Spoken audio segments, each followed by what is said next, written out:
তেওঁ সদায় বহুত ষ্ট্ৰং আছিল আৰু মোক সদায় ষ্ট্ৰং হ'বলৈ তেওঁ মোক শিকাই গৈছে। ইমান বছৰে মই আচলতে বুজিও পোৱা নাছিলোঁ যে 30টা বছৰ মই তেওঁৰ লগত আছোঁ। 30টা বছৰে তেওঁ প্ৰতি মুহূৰ্তত তেওঁ শিক্ষক হিচাপে নহয়, কিন্তু প্ৰতিটো মুহূৰ্তত তেওঁ মোক এটা এটা কথা মোক শিকাই গৈছে। কিন্তু তেওঁ থাকোঁতে মোৰ শক্তিটো আৰু বহুত বেলেগ আছিল। কিন্তু এতিয়া মই জানিব বিচাৰোঁ আচলতে প্ৰকৃততে ঘটনাটো কি হৈছিল আৰু কিয় এনেকুৱা হ'ব লগা হ'ল এনে এজন ব্যক্তিৰ লগত। যেতিয়া খবৰটো পাইছিলোঁ তেতিয়া মই সিদ্ধাৰ্থকে সুধি আছিলোঁ, কাৰণ কাৰো ফোন লগা নাছিল। পিছলৈ কাৰো ফোন মই একেবাৰে নাপালোঁ। মই ইমান চেষ্টা কৰিছিলোঁ, বিচাৰিছিলোঁ যে মোক আচল ঘটনাটো কি হৈছে কওক। মই কৰি আছিলোঁ ফোন, মই খবৰ তেওঁলোকৰ পৰাই পাইছোঁ প্ৰথম।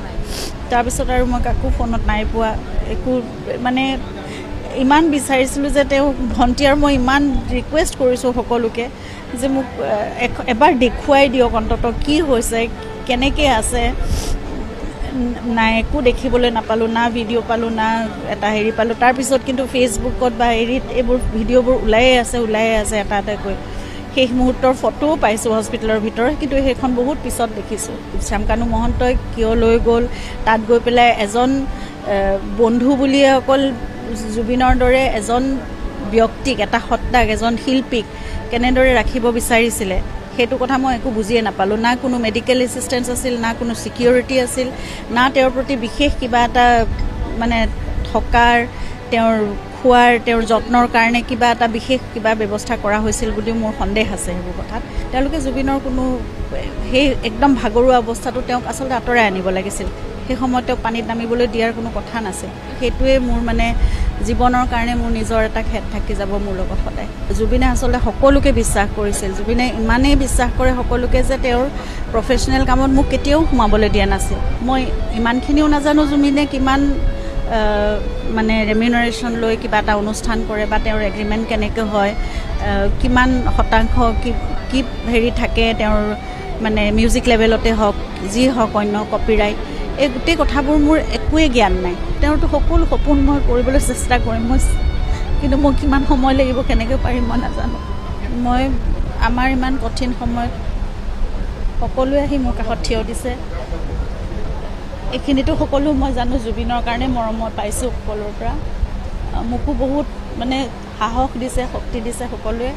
সদায় মোৰ লগত থাকক আৰু জুবিনৰ প্ৰতি আশীৰ্বাদটো মই জানো, তেওঁলোকৰ মৰম আশীৰ্বাদ সদায় থাকিব। তেওঁৰ কাৰণে প্ৰাৰ্থনা কৰিব। আৰু বহুত সপোন আছিল মানুহজনৰ। মই যিমান পাৰোঁ মই চেষ্টা কৰিম কৰি যাবলৈ। আপোনালোকৰ সহায় সহযোগিতা আপোনালোক লগত থাকিলে।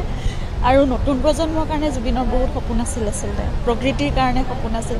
আৰু প্ৰকৃতিকে ঈশ্বৰ বুলি পূজা কৰিছিল, সেইকাৰণে চাগে এতিয়া প্ৰকৃতিয়েও তেওঁক সিমানখিনি, বা মানুহকে তেওঁ, ৰাইজকে তেওঁ নিজৰ সকলো শক্তি বুলি ভাবিছিল, আধাৰ বুলি ভাবিছিল। সেইকাৰণে এতিয়া লাখ লাখ জনতা তেওঁৰ কাৰণে ওলাই আহিছে। গতিকে সেইখিনি থাকিবই তেওঁৰ প্ৰতি। আৰু তেওঁলোকে তেওঁৰ যিখিনি আদৰ্শ আছিল, নীতি আছিল, আজি যেনেকৈ অকল মানুহ ওলাই আহিছে, তাত কোনো জাতি ধৰ্ম কোনো ব্যৱধানেই নাই, তেনেকেই সদায় থাকক সমাজখন। মই সেইটোৱে বিচাৰিম। আৰু জুবিন তেতিয়াই মই তাক জানো তেওঁ য'ত আছে সুখত থাকিব। সপোন আছিল ৰৈ ৰৈ বিনালে ছবিখনৰ কাৰণে, সেইখনৰ কাৰণে অকণমান ক'ব নেকি? আৰম্ভ হৈছে কাম, কালি ৰাজেশ দাই কৈছে বহু কথা। ৰাজেশ তেওঁলোকে কৰিয়ে আছে, সকলোখিনি কাম আৰম্ভ কৰিছে।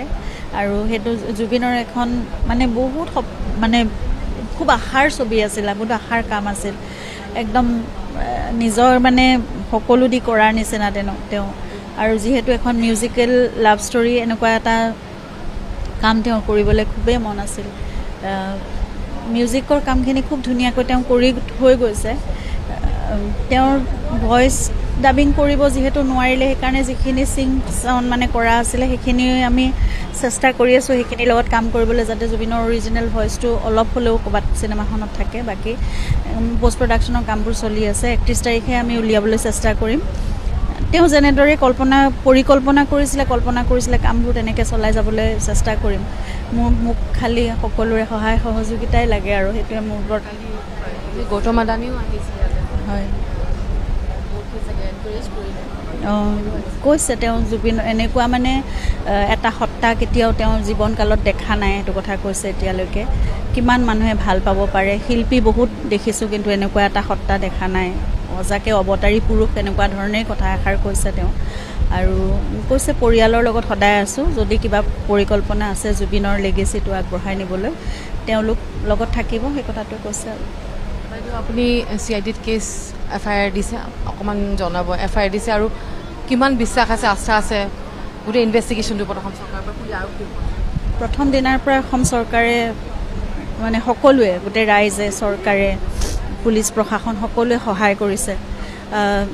ছিংগাপুৰ পুলিচেও মোৰ লগত কণ্টেক্ট কৰিছিলে।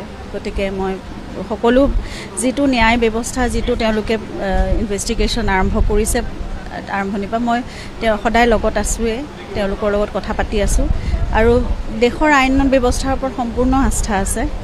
আৰু জুবিনৰ বিষয়টো সকলোৱে মই জানো অলপ বিশেষভাৱেই ল'ব। গতিকে ৰাইজৰো দাবী আছে, ৰাইজৰো আশা আছে, আস্থা আছে, চৰকাৰৰ ওপৰত হওক, আমাৰ ন্যায় ব্যৱস্থাৰ ওপৰত হওক, আইনৰ ওপৰত। গতিকে সেইখিনি মই পাম বুলি জানো। মই আচল ঘটনাটো কি হৈছিল মই সম্পূৰ্ণভাৱে জানিব বিচাৰোঁ এতিয়াও। আটাইবোৰ ব্যক্তিৰ বিৰুদ্ধে দিছে, তাত উপস্থিত থকা, সেই ঘটনাৰ দিনাখন সেই সময়ত উপস্থিত থকা সকলোখিনিৰ ওপৰতে দিছোঁ। আৰু তাত নেগলিজেঞ্চ অফ ডিউটিটোতো সম্পূৰ্ণ দেখা গৈছে, যিবোৰ ভিডিঅ' চাৰ্কুলেট হৈ আছে এতিয়া দেখা গৈছে। জুবিন একেবাৰে সম্পূৰ্ণভাৱে তেওঁ এক্সজষ্টেড হৈ গৈছিল। সেই সময়খিনিত আকৌ লাইফ জেকেট নোহোৱাকৈ সাঁতুৰিবলৈ পানীত এৰি দিয়া, এই বস্তুবোৰ আমি আচলতে বহুত দেৰিকৈ দেখিছোঁ। 6-7 দিন যোৱাৰ পিছত আমি এইবোৰ ভিডিঅ' দেখিছোঁ। আৰু শেষৰ সময়টোত, সেই ভাগৰুৱা সময়টোত চাগে মই মানে ভাবিব নোৱাৰোঁ তেওঁৰ বুকুখনে তেতিয়া কি বিচাৰিছিল, আৰু তেতিয়া তেওঁ চাগে মনত কেনেকুৱা এটা অৱস্থা হৈছে। গতিকে নাই, মই ষ্ট্ৰংলিয়ে মই যিমান পাৰোঁ, কাৰণ তেওঁ সদায় বহুত ষ্ট্ৰং আছিল আৰু মোক সদায় ষ্ট্ৰং হ'বলৈ তেওঁ মোক শিকাই গৈছে। ইমান বছৰে মই আচলতে বুজিও পোৱা নাছিলোঁ যে 30টা বছৰ মই তেওঁৰ লগত আছোঁ। 30টা বছৰে তেওঁ প্ৰতি মুহূৰ্তত তেওঁ শিক্ষক হিচাপে নহয়, কিন্তু প্ৰতিটো মুহূৰ্তত তেওঁ মোক এটা এটা কথা মোক শিকাই গৈছে।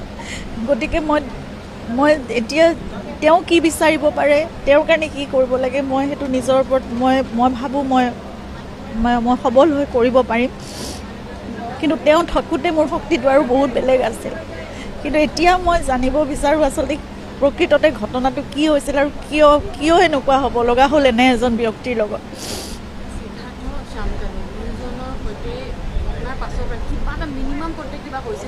নাই, ঘটনাৰ পিছত সেই ঘটনা যেতিয়া খবৰটো পাইছিলোঁ তেতিয়া মই সিদ্ধাৰ্থকে সুধি আছিলোঁ, কাৰণ কাৰো ফোন লগা নাছিল। পিছলৈ কাৰো ফোন মই একেবাৰে নাপালোঁ। মই ইমান চেষ্টা কৰিছিলোঁ, বিচাৰিছিলোঁ যে মোক আচল ঘটনাটো কি হৈছে কওক। মই কৰি আছিলোঁ ফোন, মই খবৰ তেওঁলোকৰ পৰাই পাইছোঁ প্ৰথম। তাৰপিছত আৰু মই কাকো ফোনত নাই পোৱা, একো মানে ইমান বিচাৰিছিলোঁ যে তেওঁ ভণ্টি আৰু মই ইমান ৰিকুৱেষ্ট কৰিছোঁ সকলোকে যে মোক এবাৰ দেখুৱাই দিয়ক অন্ততঃ কি হৈছে, কেনেকৈ আছে। নাই, একো দেখিবলৈ নাপালোঁ, না ভিডিঅ' পালোঁ, না এটা হেৰি পালোঁ। তাৰপিছত কিন্তু ফেচবুকত বা হেৰিত এইবোৰ ভিডিঅ'বোৰ ওলায়ে আছে এটা এটাকৈ। শেষ মুহূৰ্তৰ ফটোও পাইছোঁ হস্পিটেলৰ ভিতৰত, কিন্তু সেইখন বহুত পিছত দেখিছোঁ। সেইদিনাখন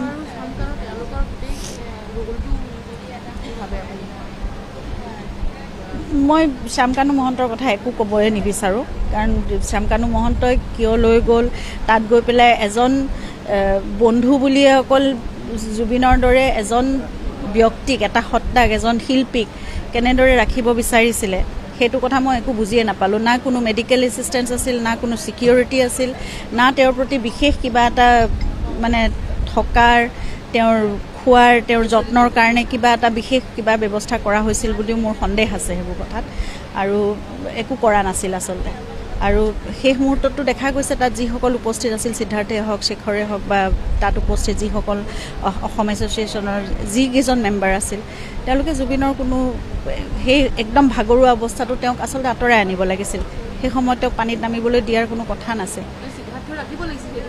ৰাখিব লাগিছিল, সেইটো একদম সম্পূৰ্ণ দায়িত্ব আছিল সেইটো।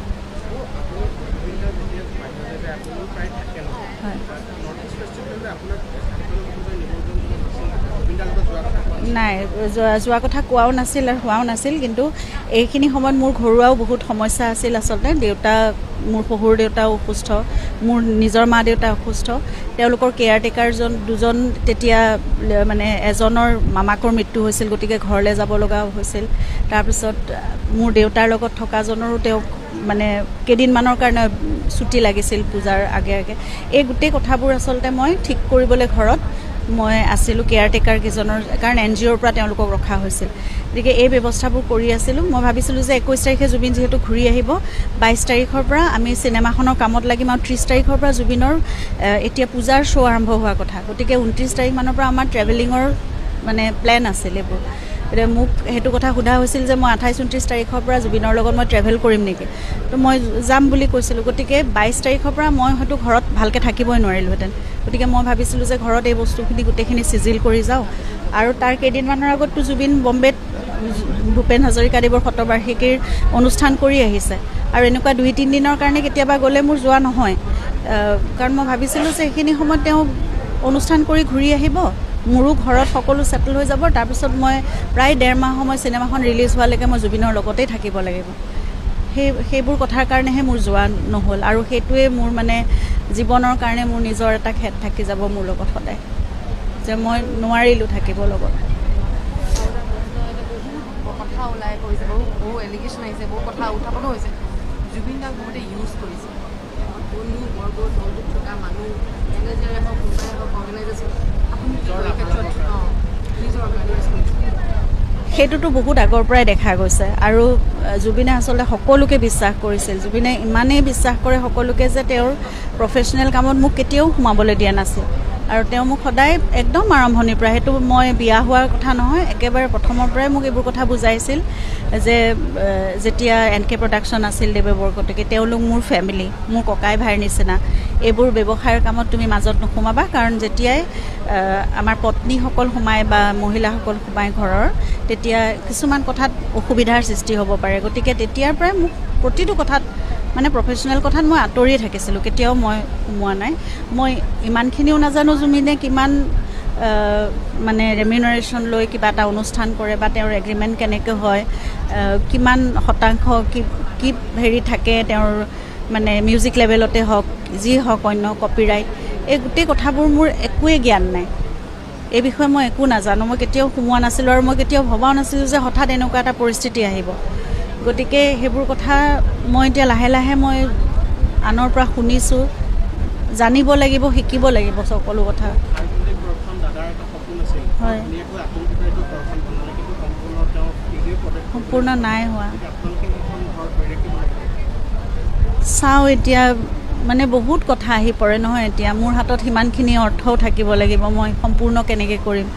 এতিয়া জুবিন থাকিলে হয়তো আমি আৰু 6 মাহৰ ভিতৰত আমাৰ ঘৰটো সম্পূৰ্ণ হ'লহেঁতেন, কিন্তু এতিয়া কিমান সময় লাগিব, কেনেকৈ পাৰোঁ, তেওঁৰতো সকলো সপোন মই কৰিবলৈ চেষ্টা কৰিম, কিন্তু মই কিমান সময় লাগিব, কেনেকৈ পাৰিম মই নাজানো। কৰিম মই, কিন্তু কৰিম সম্পূৰ্ণ আস্থা আছে। তেওঁলোকে এতিয়ালৈকে জুবিনক নিজৰ ভাতৃৰ নিচিনাকৈ সকলো কৰি আছে। গতিকে মই সকলোকে মই ধন্যবাদ জনাইছোঁ, গোটেই অসমবাসী বুলিয়ে নকওঁ, সমগ্ৰ বিশ্ববাসী, অসম চৰকাৰ, প্ৰশাসন, পুলিচ প্ৰশাসন, সকলোৱে মোৰ কাষত এতিয়া আছে। জুবিনৰ প্ৰতি যি সন্মান, যি মৰম সকলোৱে দেখাইছে। গতিকে মই ভাবোঁ অনাগত দিনবোৰতো এই গোটেই যিমানবোৰ সমস্যা আছে বা মই নজনা কথা আছে, এই গোটেই কথাবোৰত মই সকলোৰে পৰা সহায় সহযোগ পাম।